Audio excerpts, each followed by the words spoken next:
Hello, everybody. My name's Dan, and I support an FA Cup final winning team. Crystal Palace, 2025 FA Cup winners, took on Manchester City in the final on Saturday and got the better of them with a scoreline of 1-0. I cannot tell you how happy those words make me. I just can't do it. I've tried as best as I possibly can to sum it up. I did a podcast this morning on my Patreon. Thankfully, I've had so many positive comments from people who've listened to it. A couple, I think, made cry. Maybe it's, I don't know, maybe it's the perfectionist in me.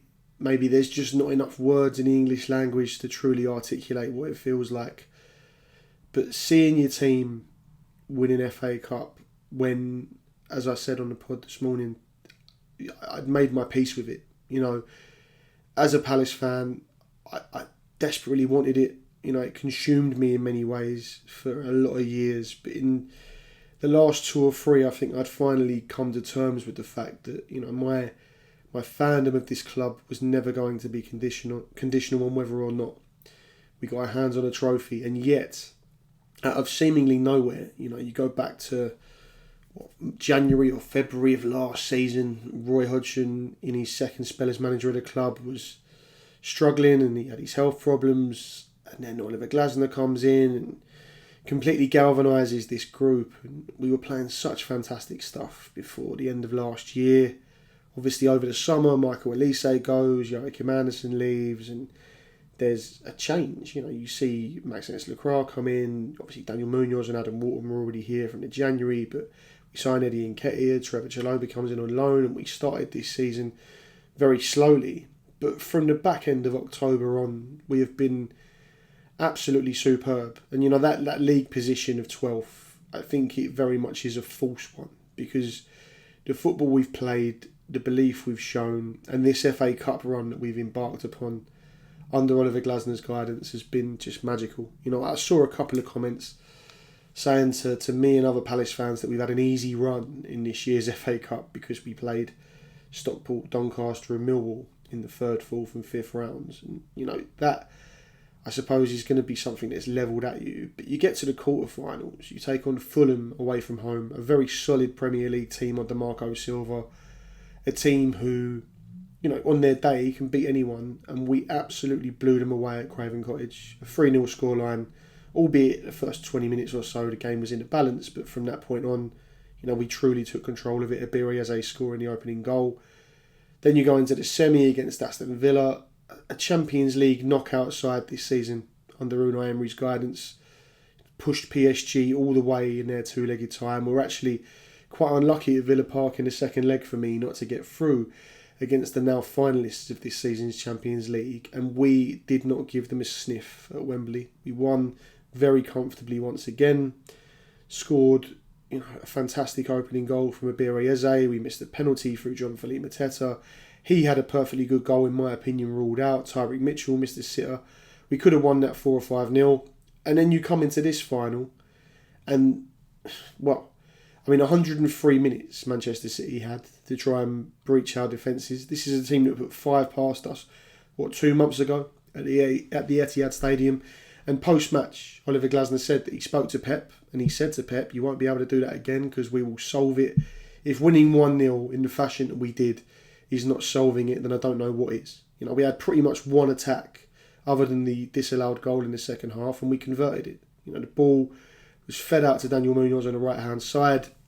He's played it across the penalty area, and Abiri Eze once again in the right place at the right time to stroke the ball home and give us that lead, which we never relinquished. And there were just so many moments across the game. Dean Henderson's performance in goal, absolutely outstanding. I know plenty of people have spoken about and brought up the handball, and, you know, having looked at it again, he clearly is outside the box.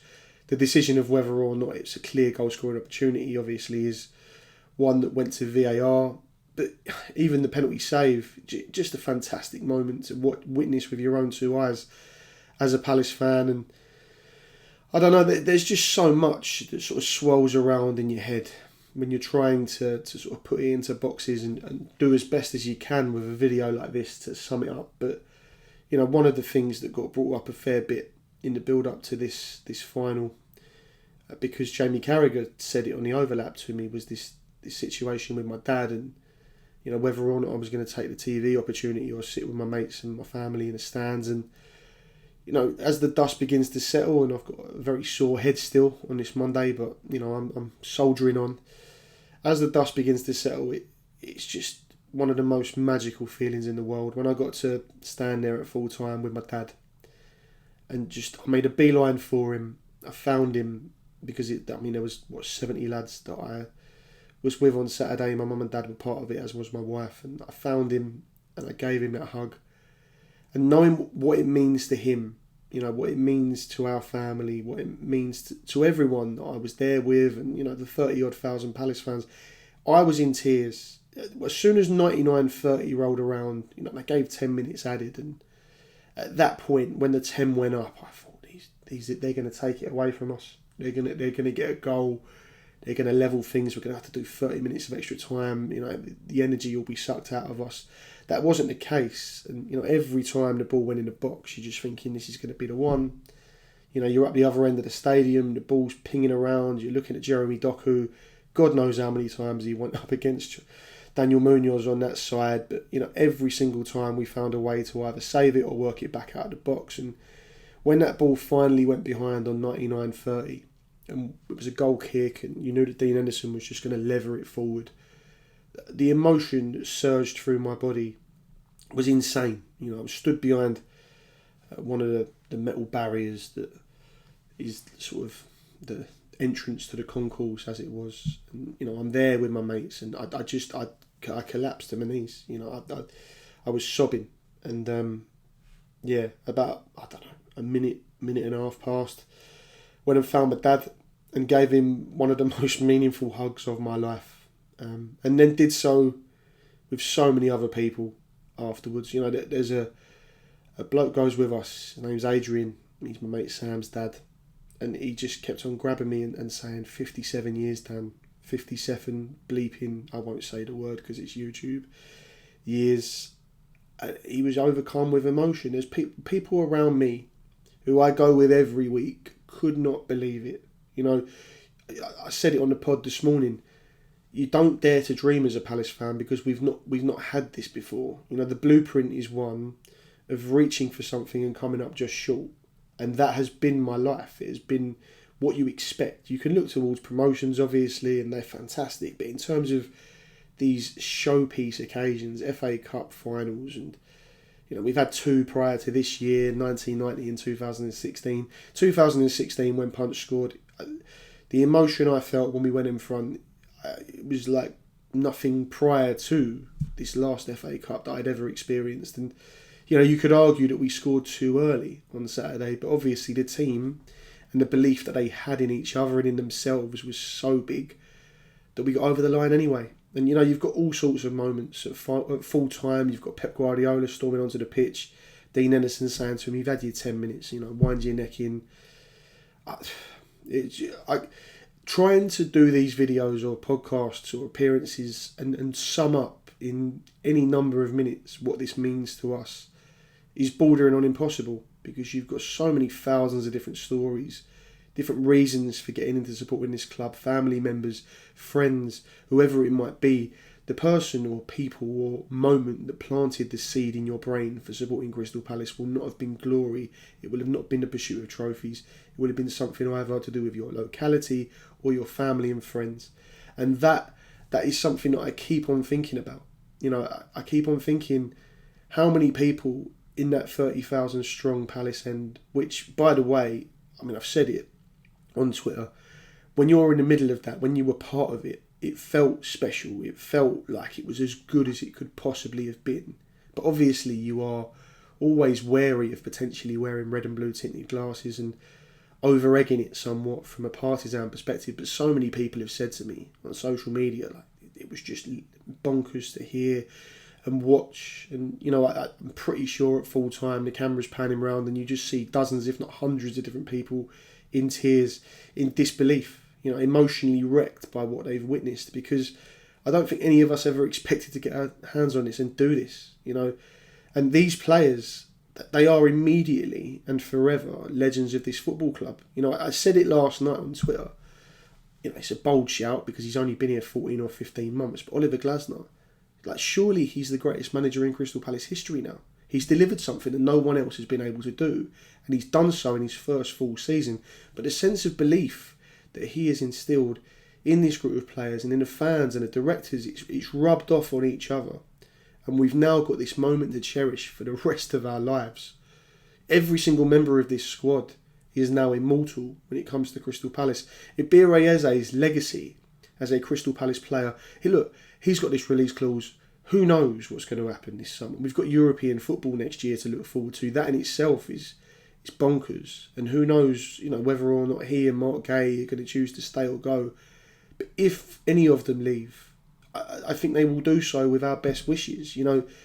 Ebbs is a player who our fans, not all of our fans, but a number of our fans, particularly in the opening part of this season, without Michael there on the other side as the tandem creative threat, people were starting to question his end product, question whether he turned up in big moments. He scored the opening goal in an FA Cup quarter-final away at Fulham. We've gone on to win it comfortably because of him. He scored the opening goal fantastically against Aston Villa in the semi-final of this year's FA Cup at Wembley, and he scored the only goal of the game in the FA Cup final against Manchester City, arriving in the right place at the right time to do so. As anyone, I don't know this, and I raised this question with my mates at full time and on the way home. Has anyone ever done that before? Has anyone ever scored the opening goal in the quarter-final, the semi-final, and the FA Cup final in consecutive games and won the thing? Maybe they have. Maybe I'm completely lost with that, but it doesn't feel very likely. And yet Ebbs has done this. His legacy is arguably the greatest legacy of any Crystal Palace player in history now. Forget time served. This is a South London lad who came here at the start of this project to get young, hungry, talented players with potential into the team. He was the first one through the door in many senses. The next Wilfried Zaha, the next guy to carry us. And the culmination of it is that he's gone on and lifted the FA Cup and been the man who scored the winning goal. You've got Joel Ward, who only last week announced that he is going to be leaving the club at the end of this season. He's been here 13 years. He signed for us when we were near the foot of the Championship. A young lad from the Portsmouth first team. He got us promoted via a header off the line in the last minute at Wembley against Watford in 2013. He's been here ever since. And in his final year with the club, as club captain, he's got to stand on the steps of Wembley and hold the FA Cup aloft, making dreams come true for so many thousands of Palace fans in one moment. You've got Mark Gay, came in from Chelsea, South London lad, immediately established himself in the first team, has become our captain. He's gone off. He can't see out of one eye today. He's got bruising to, I believe, his orbital bone because of a ball that he took to the face. But all of these players, they've all got something special. Daniel Munoz, up and down the right-hand side, boundless energy all year long. He's put the assist in for the goal. I think he was in tears with Jefferson Lerma in the post-match interview he gave to a Colombian TV channel. Just an incredible player, an incredible engine, and just so much desire. Daishi Kamada, someone who literally put on Instagram the hardest season of my professional career, but with a picture of the FA Cup. Had to be pretty much made to lift it by Chris Richards and Ben Chilwell. These players now, they will be immortal. They will be players that come back to Selhurst Park for the next 20, 30, 40 years and be cherished by our fan base. Because whatever we do from now on, whether we go on and win more FA Cups, whether we win League Cups, whether we do well in Europe, who knows? Potentially this is the start of a completely different era for us, and I hope it is. But whatever happens now, I'm not sure anything will feel as sweet as it did on Saturday at around 6 o'clock, 6:30. I went back to a pub in Crystal Palace after the game with all of my mates, and we got off the coach that we were on because we went together and we wanted to logistically keep everyone together, and it felt like the most cohesive way to do it. We got off the coach in Crystal Palace at about 10 o'clock, probably, maybe 9:30, I don't even know. And there were car horns beeping, there were people along the road dancing and singing. We put the stereo that we had on the coach out on the side of the road, and we basically had a street party. There were people filming out of windows. We went back into a pub. It was unreal, and they are moments that will stay with me for the rest of my life. Being around my friends, being around my family, knowing what this means to so many thousands of Palace fans who've just dreamed of having this just once in their life. You know, it sounds ridiculous because I'm 36. You know, hopefully I've got another 30, 40, 50 years left in me, who knows. But as a Palace fan now, I can die happy. I've seen our team go to Wembley and lift the FA Cup. I've seen it with my own eyes. I watched it. And there isn't an amount of money you would pay for that experience. It's impossible. You know, the emotion that coursed through me, seeing so many people that I care so deeply about around me in tears, knowing that they've all got foundations with dads and mums and grandparents and aunties and uncles who have got them into this. That's what it's about, you know. And I could carry on for another 15 or 20 minutes. I don't feel there is much need to do so. I'm at this point genuinely struggling to keep it together. I think it's an emotional thing. I did it with the pod this morning. I've done it just now.